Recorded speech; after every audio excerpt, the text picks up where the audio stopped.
guys, and welcome back to the FFP. Today, me and Rob are going to be breaking down for you 6 must-draft fantasy sleepers. And, of course, we want to clarify that what we mean by a must-draft sleeper is a guy who, at his current ADP, will outplay that ADP and essentially be a draft steal for you. You know what, guys? People watch our channel. If you're watching this, I have a feeling you're pretty smart. You know what you're talking about. So I'm going to state the obvious and kind of expect that you already know it, but that's that, hey, when you hit your home runs on these sleepers, that's when you're able to win your league. If you're not able to hit on these, that's what makes the difference. So we did a lot of research on these guys. I don't know about you, Rob, but I feel really confident about my picks. How about you? Yeah, I feel good about it. Before we get too much into this, I think it's important to define the different types of sleepers, and there really is. There's one type I would call the deep sleepers. These are guys that are off your radar. They're usually very young, often rookies, maybe first, second-year players at the most. Guys that carry upside but also bigger risk. Often your marginal fantasy owner often hasn't even heard of these players. They're real dark horses, right? And then there's another type of fantasy sleeper that I call as a fantasy sleeper based on your average draft position. And this would be a player that most people have heard of, but based on their average draft position, it's very clear to us that people are underestimating their value. And then the final thing, it's really important for you guys to understand that sleepers vary based on your type of league. If you're in a dynasty league or a keeper league, a sleeper in that league is a lot different than a redraft league. Obviously, you can throw a guy on your bench in a dynasty league and sit on him if he's a rookie or young, or maybe, like I said, a rookie quarterback.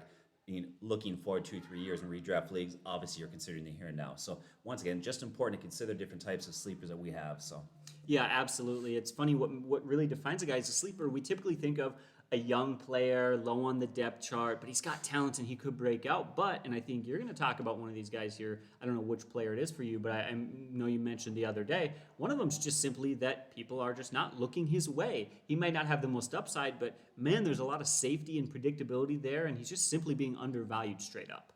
Because I feel like that happens sometimes. Sometimes the sleepers aren't necessarily the flashiest players out there. But why don't we get right into it and we can talk about our first sleeper now. All right, so the first player that I want to talk about is Darrell Henderson, which seems like a really unusual sleeper, and you probably think you know what I'm going to say, but there's certainly more to the story than simply volume. Of course, Cam Akers goes down and he moves into that RB1 role. Boom, right there, I think there's already a lot of value to be seen, right? He's going to get volume, and let's be honest, doesn't matter how talented you are, there's tons of talent in the NFL. It's about getting plays and getting touches, and that's something he's going to get more than a lot of other running backs in the league.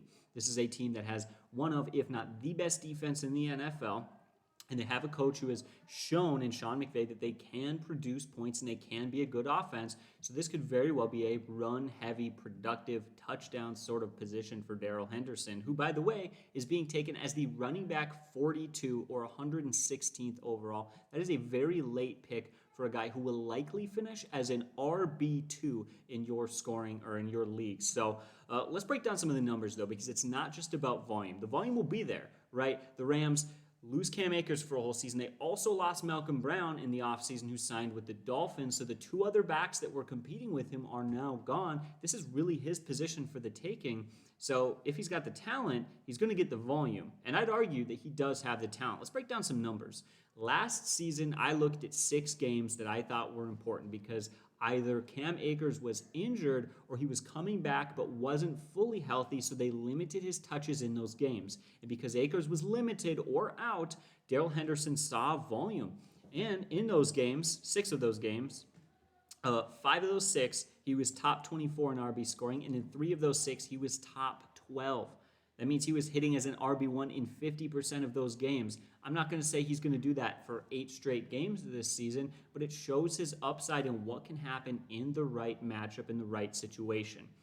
We also want to compare him to Cam Akers. Guys, Cam Akers was a good running back, and I was very excited about his production, but do not undervalue how good Darrell Henderson is. In fact, Darrell Henderson had more touchdowns per game, more yards per carry, more avoided tackles per attempt, more catches per game than Cam Akers, and overall, Pro Football Focus gave him a better rushing grade by 13%. I'm not here to kind of compare apples and oranges, and I think it's clear that the Rams felt Akers was the better guy. But it's not like Darrell Henderson is a bum. He was going to be one of the best sort of, probably honestly would have turned into a bit of a running back by committee system. And ultimately, the thing that I like most about this is that this offense is going to produce more this year. Last year, they were 22nd in points per game with Jared Goff under center. He was brutal. upgrading to Stafford is the best thing that has happened to the fantasy value of this offense. In fact, to point out just how bad it was, I looked at a game last year where Jared Goff's passes averaged just 3.5 yards traveling past the line of scrimmage. Barely got the ball past the line of scrimmage. He was horrendous. He threw screens, slants, and drag routes all day long because they knew they couldn't trust him. So ultimately, what happened in that game?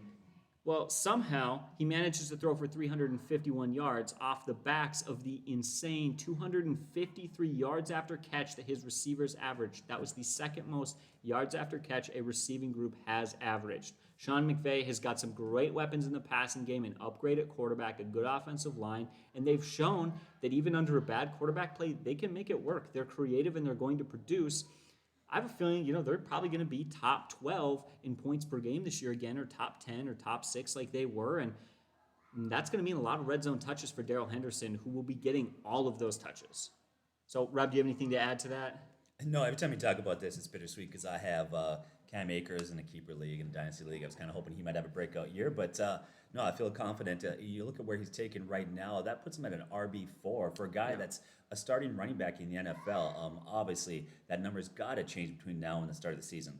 Absolutely, and I guess that's maybe the one benefit to a sooner draft than others, but there's a reason we wait, because there's going to be more Cam Akers injuries, so kind of makes you nervous. We're in that part of the season now. But why don't we get to our next guy, Rob? We'll get you started with your first sleeper. So my first sleeper is wide receiver Nico Collins, rookie wide receiver for Houston, taking a third round out of Michigan. Now his average draft position currently is 82. Okay, that's a wide receiver. He's the 82nd wide receiver coming off the board. That's around a wide receiver 8 or 7 or 8 around that era. Basically what that's saying for you and I, that the guy's probably going to go undrafted in many leagues, at least the way it currently stands. Mm-hmm. Now, when we talk about sleepers, players only have an opportunity to be a sleeper if they have opportunity, right? Like, it comes down to opportunity. So let's look at opportunity and consider a few things. Now, I don't know about how you feel about this one, but here's where I think a lot of people would land right now. Is if I look at Houston this year, I see a rough year ahead for them. Even if Deshaun Watson plays, they're coming off a 4-12 season. They lost a lot of good players. 2021, to me, for the Texans, looks like a rebuild year. Would you agree with that? Absolutely. I don't think anyone would disagree with that. So I see a rebuilding year. And I think that's important to remember when you're rebuilding. The younger players are going to get the touches, the looks. Coaches want to know what they have and how good they're going to be.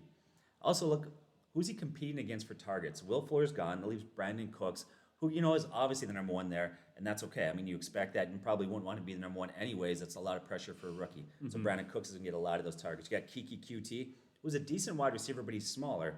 He's got a limited ceiling, and his style of play is much different than Nico Collins. They're just different, okay? Then you have Andre Roberts. Now, if you look at Andre Roberts, who is there, he's been surprisingly productive 2 of the last 3 years. He had 1 year of 1,000 yards receiving last year, 991. But age 33, he's on the downside of a career. And the downside of a career that, by the way, has been decent, but not great. So that's there. And then they just traded for Anthony Miller. And you look at Anthony Miller, who's a guy I think we would say is up to this point disappointed. Came off year last year, 49 catches, 485 yards, 2 touchdowns. Hasn't looked good. Unless he begins to really step up his game a lot, I don't know if he holds a lot of value, if he's going to threaten a lot there for Nico Collins. But I want to pause real quickly before I get more into Nico Collins. We just found about this trade yesterday, him going from Houston to Texans. What do you think that speaks most loudest to? Houston's need for a wide receiver, or does it speak more to the Bears situation? I'm going to say it's neither, and that's really weird. I'll say I think the Bears are really happy with Darnell Mooney. I'm going to be talking about a Bears player later, so I will leave that for now, kind of just put a pin in it. I also don't think that the Texans really needed a wide receiver. You know what they're really doing? It coincided with Deshaun Watson finally saying he'd probably report to camp. You think they're just trying to make him happy? I mean, let's be honest. If you're the Texans, you're still really, really doing your best to keep that guy around. I just feel like all hope is lost that he's going to, retire and be a career Texan. Really kind of does. I don't know how long he's going to stick around, but it feels like they're just doing their best to make him happy, give him pieces. Here's a snack, here's a treat, just like some, the kid.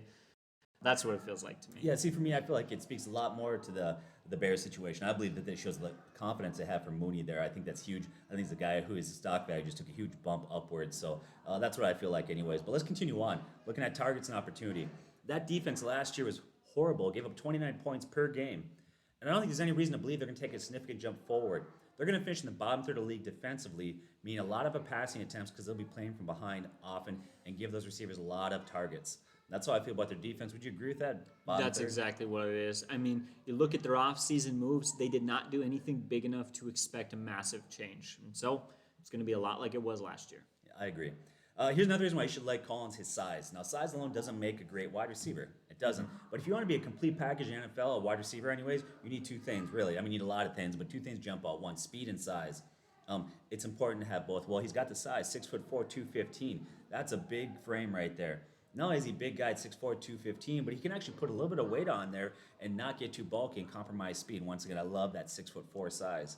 Well, and the funny thing about size is, guys, you don't need to be a big wide receiver to succeed, but let's look at all the elite wide receivers the last few years. Devontae Adams, I even think guys like Calvin Johnson, DeAndre Hopkins, they're all bigger. I mean, they are. And that is a huge advantage. If you can be 6'4", 220 and maintain the speed, you are going to dominate cornerbacks. So the size is huge. It really is. Yeah, they talk about your catch radius, how important that is for wide receivers. He's got a great catch radius. 34-inch arms, 78-inch wingspan to go with a 37-inch vertical, a 6.783 cone drill. Shows he's quick. And with that size, he's got a 4.42 40-yard dash, which is good speed. So the guy's got a lot of things physically there going for him. Coaches went out and said we really liked his size, his speed. That was Texans coach receiver Robert Prince. He plays physical. He's got a large catch radius. Something we want to add to our receiving cores. We love the traits that he had. So they're talking great about this guy. Now that's tough because that's always coach speak, right? Before the season started. But still, it matters. Because you know what? Here's the thing. Coaches come out and they always talk up their players. You can't overreact to that, but you know what you can look at is when you don't hear anything from them, probably an indication that, you know what, that they're unhappy with them. But right now they love this guy. Now here's a concern for a lot of people right now. He didn't have great college numbers. But a lot of people said he's going to be a better pro than a college player. And when you look at college numbers, why were they so low? I mean, if you look at combined his sophomore and junior years, he caught 75 passes. Once again, this is combined for 1,361 yards and 13 touchdowns. Those are not great numbers. Now, he skipped his senior year because of COVID. So why was it? Why didn't he have great numbers? And why should we expect him now coming to the pros to be better? And I think it comes right down to is Michigan's bad quarterback play. That's what it was. Pro Football Focus looked at Michigan quarterback Shea Patterson, who was the quarterback while he was there as a wide receiver. And they found he had a completion percentage of 50.7, okay? And that number ranked 58th among 65 qualifying quarterbacks. Once again, just not very good quarterback play there. I think that's specifically why he didn't have good college numbers. Well, and it's important to note that that was what his sophomore and junior season stats, not his senior year stats. And, you know, when you're that young, you're 18, you're 19, you're 20, that year makes a big difference. Look what it did for Joe Burrow. So I just put that out there again, another thing. So I keep chiming in. I'll let you finish. Yeah. So, no, he's not a lottery pick, but you don't have to be a lottery pick to be a good wide receiver in the NFL and have an immediate impact. I've given a couple other names of players that are drafted in third round, wide receivers who have come in and immediately had an impact and been very good. The Steelers, Chase Claypool. Washington's Terry McLaurin, who, by the way, I love that guy. I can't wait for this year. Or the Rams, Cooper Kupp, who, by the way, is tremendously underrated. They're all taken in the third round, so once again, you don't have to be a lottery pick to be successful. Well, and even then, third round could be later. Adam Thielen and Wes Welker, phenomenal wide receivers. They went undrafted. So it really is the one position, I think, where hard work and talent, it just shines through. Doesn't matter your draft pick. So here's some more reports come out of camp. They've had rookie camps so far, some organized activities with the team, and some people come out. Brandon Cook said this about him. The guy doesn't look like a rookie to me. You talk about a guy who's out there that's coachable. I love to see that from a young guy. He's explosive, natural hands. Looking forward to continue to work with him to see him grow. So other wide receivers are saying, hey, this guy looks like he's the real deal. He doesn't look like a rookie at all. In fact, they like the guy so much that your general manager of the Texans traded up to get him.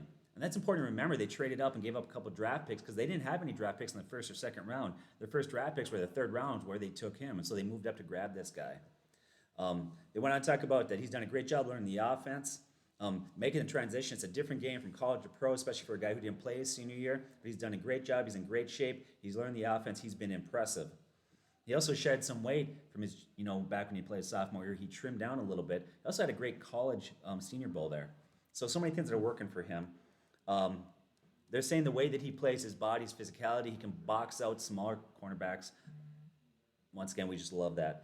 Now, when I look at him and where he's at as a player, for me, I think he's a guy that, go back to what we said at the beginning of the video, he's probably got more value as a sleeper in Dynasty or keeper leagues than maybe a redraft league where he's going to maybe not get a lot of touches maybe until maybe halfway through the season later on. But once again, I do love this guy. I think he's in a great position for a team that's rebuilding. He's a guy you could put on your bench in Dynasty leagues, and before you know it, you could have a great player.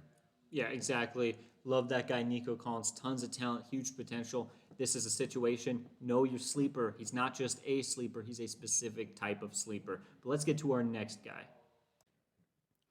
All right, next up I want to talk about wide receiver Russell Gage. I do not understand why he is being ignored like he is. Fact of the matter is he is being taken as the wide receiver 61 or 177th overall. I don't even know how late that is. What's that, like a 13th or a 14th round pick?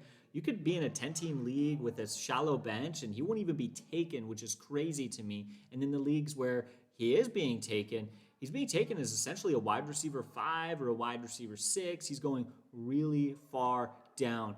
And that just doesn't make sense to me because in my mind, he's going to finish in that wide receiver 3 range. I know that seems like a stretch to many of you, but let's break down the numbers.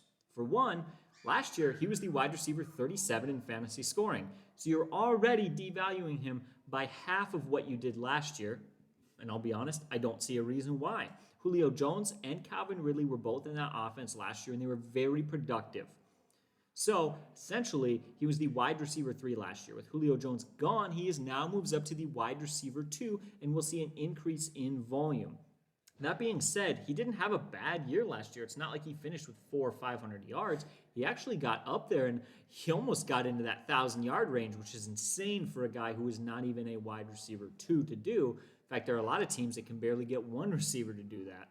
The fact of the matter is, when he had opportunity, he was very productive. And of course, I don't think it's at all reasonable to say that with Julio Jones gone, he's going to have more games with volume, right? I have a feeling that he's going to see a lot of 8+ target games. Rob, would you agree that that's very likely? Yeah. Maybe not all the games, but I'm going to say most of the games. And so I looked at last year because I kind of thought that was the marker, and I found 6 games where he saw 8 or more targets. And in those games, in those 6 games, he totaled 60 targets, 40 catches, 428 yards, and 4 TDs for a total of 108 fantasy points. If you do the math on that, 108 fantasy points over 6 games is 18 fantasy points per game. Over a 16-game season, that's 288 fantasy points, which would have been 5th amongst wide receivers. As I've said this before with a few other guys, we're really cherry-picking stats there. That's not his season-long ceiling. He will not finish as a wide receiver 1. That is a stretch. But if he can do that over a 6-game span, moving him up into that next role on an offense that needs him to produce and will give him volume, don't you think that over a full season he can at least finish as a wide receiver 3?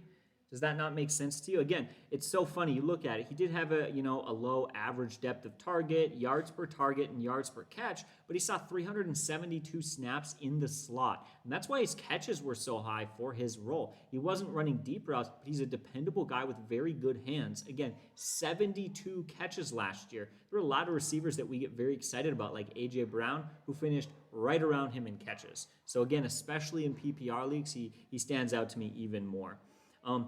Ultimately, guys, plain and simple, he moves into the wide receiver 2 role with a quarterback in Matt Ryan, Matt Ryan's not an amazing quarterback, but he's a fantasy producing QB, and that's ultimately what matters on a team that has a bad defense, and we're not sure quite yet what we've got with the running game. He's going to get the numbers. If you want to hit a home run on every pick, and who doesn't, right? It's great to grab that guy later on and has a phenomenal year, breakout year, you name it, he over exceeds your expectations. But if you try to swing for the fence every time, you're gonna strike out sometimes. Sometimes what you need to win a championship is, you got some sleepers, you got some reliable guys. Sometimes you just need a safe guy like him to be a wide receiver 3. So don't overlook him. He's not sexy, but man, he is solid and safe. All right, why don't we get to your next sleeper, Rob? So the next guy I'm going to talk about is a guy that I think most of us have heard of. Goes back to we talked about, he's a sleeper based on the fact he's being overlooked or undervalued, and that's A.J. Green, wide receiver that just left Cincinnati and now plays for the Cardinals. His average draft position is 74 wide receiver being taken. How quickly we forget. This guy's a former first-round pick, 4th overall. His first 5 seasons, he had over 1,000 yards receiving. He did in 6 of the first 7 years. And the 1 year he did in 2016, he was having his best year. He was on pace for, in 10 games, he finished with 964 yards. That would have been 1,542 yards in 16 games. 2018, he was also having a good year. He was on pace to finish with 1,233 receiving yards, and then he got injured and lost the rest of the year for 9 games. 2019, his whole year was lost for injuries. So, the guy's been banged up, but this year's his comeback year. Last year's going to have a huge year, rebound. That's not what happened. He had 104 targets, 47 catches, 523 yards. That is not good production. That's terrible production. If you want to add anything to that. Yeah, no, I don't have anything to add particularly. We'll talk about, there was a lot of issues.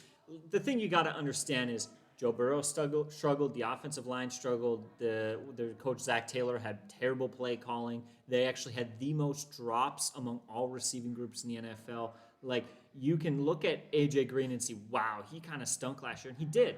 But the Bengals kind of sucked last year, so I'm just going to go out there and say it wasn't all him. It's called a one-off, right? Maybe the guy's done. Maybe he's the reason why. Maybe he's on the downside of his career, or maybe there are other factors. We said he had 104 targets and 47 catches, but his drop percentage was only 6%. It's not bad at all.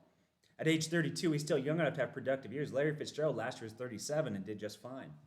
And I love, Kyler Murray has come out and said, I expect AJ to have a big year. A lot of people are sleeping on him. Hence a sleeper pick, right? He said a lot of people have said a lot of things about him and him not being able to do it anymore, but I'm glad he's on our team. So once again, positive feedback there. Now, if you look at the 3 wide receivers on the Cardinals, currently you got Christian Kirk, Hopkins, and of course now you got Green. Green runs the deepest routes on his average depth of target. Now it was 14.4 yards as far as his average depth of target, right? That's very similar to deep threats like Kenny Golladay, DK Metcalf, and Tyreek Hill. So he ran a lot of deep routes. Now I want you to look at Joe Burrow. We'll isolate this out and find out where the trouble was. So let's look at Joe Burrow and what Pro Football Focus breaks down as far as deep routes. And for them, that's any pass over 20 yards. Okay, Joe Burrow completed 43 deep balls, tied for 7th in the league. On those, he completed 8, which is tied for 26, completed 8 of 43 for 18.6%. They went ahead and adjusted. They said, let's give him one more completion because T. Higgins dropped a clearly ball right in his hand. So let's just give him that and say, okay, that should have been completed. That bumps his completion percentage up to 20.9. Of the quarterbacks that have attempted at least 10 deep balls, his adjusted completion percentage at 20.9 ranks him 33 out of 36 quarterbacks. That is not good. And you know who else is behind him? Dwayne Haskins, Mitch Trubisky, and Jimmy Garoppolo. 2 of those guys right now, not starters. And Jimmy Garoppolo, well, looks like he's on his way out of being a starter. Well, I was going to say, does it feel like 3 of them? They kind of just drafted his replacement. And yes. They made some moves to do that, didn't they? Yes. So, I mean, that tells you a little something. His passer rating of 51.5 on those throws is 32nd out of 36 quarterbacks. The ones that are behind him that are worse were the 3 that I mentioned already, plus Drew Lock. Okay, need to say anything more about how Joe Burrow was last year? He was not effective. But some would argue like, well, maybe that's not Burrow's fault. Maybe it's because route running. Maybe Green, the guy that's running the route, is the problem. Okay, so Pro Football Focus broke down his route running, and AJ Green had 17 passes over 20 yards, and one of them was catchable. One was a ball they thought he should have caught, and you know what? He did for 22 yards. When you look at shorter routes that AJ Green ran, he was fine. Most of his struggles were tied directly to Burrow's at quarterback there. In fact, shorter routes, he's got a 77% catch rate. And then of that, when they broke that down to what they call not just targets, but catchable balls or realistically catchable balls, he caught 100% of those balls with 0 drops. So I don't think the problem's him. Now, as far as wide receivers go, you're only going to be as good as your quarterback plays. We just mentioned there. Not a good quarterback last year, but he moves to the Cardinals. And you had some interesting stats about Kyler Murray as far as being a quarterback. We know he's a great athlete, right? Yeah, we know he's a great athlete, but he was a very productive quarterback last year. Looking at the stats, he ended up having that torn labrum or that shoulder injury. And I can't remember exactly what week that was. I really should have kept that stat with me for this video. But before that happened, I believe it was like week 7 or week 8. So we're looking at halfway through the season where we had a half a year, and I would consider 7-8 games enough volume to know that it's a pretty legitimate indicator of a player's talent. Would you say that that's enough time? So in that time, Kyler Murray was on pace for 45 or 44 touchdowns on the year, and he would have been the number 2 quarterback in fantasy scoring. Now, he definitely did a lot in his legs. There was a big portion of those touchdowns that were, but he was going to be, 35, he was going to be up there with 30-plus touchdowns, and he was going to be, right next to Josh Allen and Aaron Rodgers and all those other quarterbacks that we made a really big deal about. Now, you come back, he's healthy. He's entering, another year in the NFL where I think he's really going to continue maturing. Yeah, he's a great quarterback. And just put it out there, like as much as I like Joe Burrow and what his career is going to look like, right now, I'd rather be catching balls from Kyler Murray than Joe Burrow. Yeah, that's kind of a no-brainer, right? So I love where he's at there. One more thing to consider with A.J. Green. Last year, he only had 1.8 yards of separation. Not good, concerning for some people. Here's 3 things to consider with that. I think that'll be helpful. One, he'd been coming off a number of lower body injuries. Now he's another year removed, right? Another whole year of off-season workout, get in shape. I think some of that quickness and speed will come back. Here's the other thing you need to consider with separation. when he was playing for the Bengals, he saw that other team's top cornerbacks, okay, the number one cornerback. Now with DeAndre Hopkins there and Christian Kirk, who, by the way, is also young and talented, Green's going to have great matchups. Oftentimes, he's going to see the second or third cornerback. It's a lot easier to get separation against the number 2 or 3 cornerback versus the team's number 1 guy there. He's going to have a lot of good matchups. And the other thing is the way that he uses his body. He's big, he's physical, he's 6'4". He's got the ability to use his body to block out the corners. He also has good hands, so separation for him is not nearly as important as it may be some other players. His average draft position is 74, so if even you grab him 20 spots earlier in the 50s, that's still only wide receiver 5 territory. That's very little risk, but huge upside for a guy that I think could be a great play this year. Yeah, absolutely. I'm just going to put it out there because, Rob, I'm going to tell you right now, I think you're going to get a lot of heat for putting A.J. Green in this video. People got burned by him, and they hate him. But what are you risking at his ADP? What are you giving up? You're giving up like your 6th running back, a bench guy that you're probably going to drop in week 1 or week 2. And same goes for A.J. Green. When we get this far down, I love the idea of taking a sort of like Hall of Fame talented guy who's been has just been phenomenal. And you know what? It's only going to take you a week or 2 to know for sure whether or not this new team is going to fix things or not. You know what I mean? You don't need to wait, and then you can stash up and use that for something else, but you've got the upside. Yeah, and here's the thing with his name recognition. If he does go out and have a good week 1, he'll fly off there quickly. It'll probably be too late because people already know the name. So yeah, well, and that same goes for the Cardinals. He's A.J. Green. If he goes out there and has a big 50-yard catch in week 1, like, you think they're not going to use him? No, they're going to use him if he succeeds. So let's move on, though. I love that pick. Let's get to our next guy. So my last sleeper is Amari Rodgers, another rookie wide receiver, 3rd-round pick for the Packers there. One, going back to opportunity. I think he's got a great opportunity. One, he's on a great team with a great quarterback. Of course, that's if Rodgers returns. And I'll have to admit, I think he's going to come back. But he is getting a little bit deeper and deeper into the, kind of like getting close to camp here. And it's starting to look like maybe he won't be. But I still got to believe he's going to return. 2, after Davante Adams, you have to go back quite a few years to find a number 2 solid wide receiver in that offense. They've really struggled to find that complement to Davante Adams. And I think he's in a great position to become that guy. He's 5'9", 210. And he's built like, he's a slot receiver who's really got a running back body. And I think he could take his game. And last year, he took his game to another level in 2020. Became Trevor Lawrence's best receiving option there. He plays hard. He's got sneaky quickness and speed that'll be really useful in that offense there. Now, I want to look at the good or bad of his situation and where he's at. Let's start with the good. Rodgers is great. The bad is lately the number 2 wide receivers in that offense haven't done very well. So it begs the question, is that Rodgers' target distribution, or is it a matter of the fact he doesn't have solid options? That's what it's got to come down to. I think that he could translate and have production like Randall Cobb had between 2012 and 2015. And he had very good production as the team's number 2 wide receiver in that offense there. During those 4 years, his per game stats, the stats he averaged per game over 16 games, translate out to be 5.3 catches, 85 catches, and 1,057 yards over 16 games. That was during 4 years there. He was very productive, number 2. And I know you talked about this a couple years ago about guys in those positions. So let's continue. Until recently, okay, the Packers have had good production, number 2 wide receiver. So I think with Rodgers there, I don't think the issue is Rodgers' maybe unwillingness or inability to look down or look to the number 2 guy. I think it really comes down to a lack of production from number 2 wide receivers. And I think you commented on this a little bit yesterday regarding the number 2 position there and whatnot. But yeah, exactly. I think you can tell the difference between a quarterback who doesn't want to throw to his number 2 wide receiver and a quarterback who wants to but doesn't have a true wide receiver number 2. And what does that really come down to? A lot of guys really interchanged in that role, depending on the week, depending on the situation, the time, and the game script. They had a different wide receiver out there all the time. That's not typical for the Packers. They will, kind of start their studs, so to speak, and lean on their guys. That's why Davante Adams got his volume, and even Robert Tonyan when he proved himself, was just this end zone machine. The Packers and Matt LaFleur and Aaron Rodgers want to get the ball to you over and over and over again if you can produce, but they just couldn't find a guy that could produce. So they just kept taking shots on guys and looking, and didn't quite work out. But I think you're probably right to say he might be the guy to fill that role. Yeah, I think he might be. I like this guy. Now, Lazard has actually looked good at times, so I might have to be patient with Amari Rodgers here. But coaches love what he's doing so far. They say he's doing a great job. He's not intimidated what we're handling him. He's a student of the game. You can see that. He's got a natural feel for the game in limited reps so far, so everything's good. He was the 13th wide receiver selected in the draft, one of the shortest, but also one of the heaviest. So he might be short, but he's not small. He's big and he's physical. He can handle slot receiver position, taking a lot of hits. Now, he dominated as a senior at Clemson. He had 77 catches, 1,020 yards, and 7 touchdowns. And a lot of those catches were screens some jet sweep plays like that. And that's the type of offense that's going to play really well into Matt LaFleur's hands. I think it's going to work great. He's ranked first in the nation in slot catches, second in screen catches, seventh in missed tackles according to Pro Football Focus. According to Sports Information Solutions, he was fifth in the draft class with 8 yards after the catch per reception. Okay, Which is crazy, by the way. is. Most wide receivers would be lucky to average 8 yards per reception combined. Yes.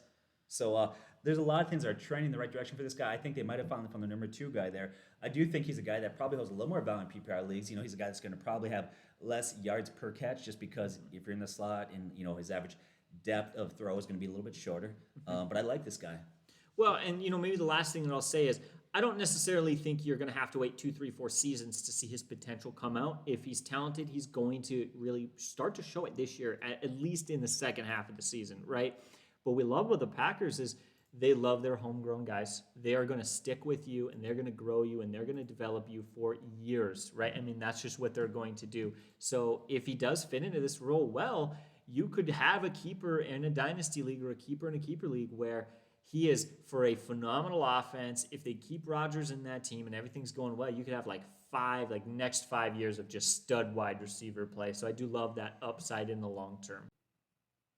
All right, guys, so I want to talk about my last sleeper here. And we originally planned to do just 4 sleepers apiece, but I kind of wanted to do, I guess, what I would call a bonus sleeper, a guy that maybe didn't necessarily need to be in this video, but I do want to talk about it, and that is Justin Fields. Now, right now, according to his ADP, he is the 20th quarterback off the board, going 125th overall. That's really low. And in fact, I know most of you guys, how many teams are really going to draft a bench quarterback? Ultimately, what that says is he will be a free agent come week 1. So he's going on my sleeper list, but I do want to warn you, you should not be drafting him too early, and if you do, he should be a very late round pick. We're talking rounds 10, 11, 12, or later, but for a lot of us, I think are going to be very likely if you're in a competitive league, you're going to have 12 teams, and all 12 teams, you're going to have 1 QB, and that's it, and he'll be in free agency for you, but you want to be ready to pick him up because I think he could have that explosive start to his season.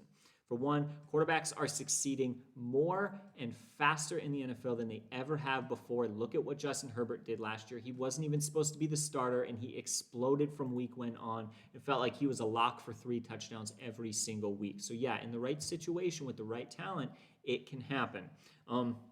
That being said, I think Justin Fields is the right situation and the right talent. He has gotten nothing but praise from his ability to play in big games, his ability to buy time and be mobile, his great vision, awesome big playmaking, explosive ability. There's really one knock that people have given him. I'll address that in a second. But ultimately, what I love about him is the situation. They've got a good running game, but the running backs are also good at catching out of the backfield. And it's not Derrick Henry, right? It's not a situation where they feel like they need to run. Am I right? I feel like that's the case. Yeah. We've also got a coach in Matt Nagy who gave way too much grace to Mitchell Trubisky because he loved Trubisky's legs and his ability to run. Well, that fits the playing style of Justin Fields great, and that's going to get him on the field way more often, way sooner. And of course, we all know that mobile quarterbacks, especially young mobile quarterbacks, far more likely to produce in fantasy. Also, we talk about Allen Robinson. He is a top 6 fantasy wide receiver. He is a phenomenal talent. He's a wide receiver 1. He is elite. There's no arguing it, and that is what a young guy needs. Absolutely. When a young quarterback enters the NFL and they're not quite matured yet, they need their dependable, reliable guy. That's why Keenan Allen got so many targets last year from Justin Herbert. And honestly, let's even look at a guy like Rodgers. He depended on Devontae Adams. I don't care who you are. That counts for something. But really what I like about it most was the trading of Anthony Miller a week ago or whatever at this point, but or a few days ago. I think that speaks volumes for their rookie, Darnell Mooney. And I think it's great. And here's the thing. We've seen enough of Anthony Miller to know that he was an okay wide receiver too. He had a role to play, but he was nothing spectacular, and he was not going to propel that offense into this explosive kind of high-powered offense. Am I right in saying that? Yeah. So what they did is they trade him away, which tells us something awesome. It tells us they have a lot of confidence in their young wide receiver, and I have a feeling Darnell Mooney could be better than Anthony Miller even this season from week 1. We saw what CeeDee Lamb was able to do, and we saw what Justin Fields is able to do. Rookies are coming out of the gate, firing hot at the wideout position. He could likely have 2 of the best weapons in the NFL, and that seems like a bit of a stretch, but when you've seen what the best rookies have done. It's certainly possible. And even if he falls short of that, he could still be good and developing. Anyways, ultimately, the reason that I wanted to talk about this was because of misquoted stats and people are misunderstanding it. And I keep seeing this thing that the big knock on Justin Fields is that he doesn't know how to run through his progression and read through a scheme. That means to look at the defense and track his option 1, then option 2, then option 3, then option 4, and go through. And people are saying, oh, he looks at his first wideout, and if that guy's not open, the play doesn't work, and he doesn't know how to find wideouts after that, which is, to me, doesn't make sense. Now, I could be wrong. I'm not an NFL coach, and I'm not Tom Brady. I'm just a guy, and I'm a bit of a couch quarterback, as they say. But the stats don't lie. Is that wrong? And statistically, he has a higher attempt share, which means more passes to his non-number 1 wide receivers than Trevor Lawrence and Trey Lance, Kyle Trask, Mac Jones, and plenty of other guys like Zach Wilson. So more passes in which he has a better completion percentage and a higher accuracy rating. So maybe they're seeing something on film that I'm not seeing, but statistically, compared to even the stud that is Trevor Lawrence that we're hearing all this news about, Justin Fields has been a bit more mature in his ability to spread the ball around. I don't know if that's statistically coming down to not having as good receivers as Lawrence has had in college or what it may be, but I don't think there's necessarily any grounds to assume he's going to struggle adjusting to the NFL level. Yeah, so we always advise not to take a backup quarterback on your bench. Use that for wide receiver, running backs. So where's average draft position? Here's a guy that has got a lot of upside. He's young and talented, like you mentioned earlier. A lot of rookies have come in at quarterback and now been successful. You don't have to draft this guy, but you definitely should keep an eye on him. Yeah, absolutely. So that's it. Justin Fields, consider him as a week 1 or week 2 waiver, depending on how things go. But there it is. There is 6 must-draft fantasy sleepers, or at least must-consider fantasy sleepers. You got to keep on your radar come draft day. As always, leave a comment down below with more sleepers that you guys think we should talk about, because I'd love to do a sleepers part 2 if you would like to. And of course, if you guys want to. But as always, you guys have a great day, and God bless.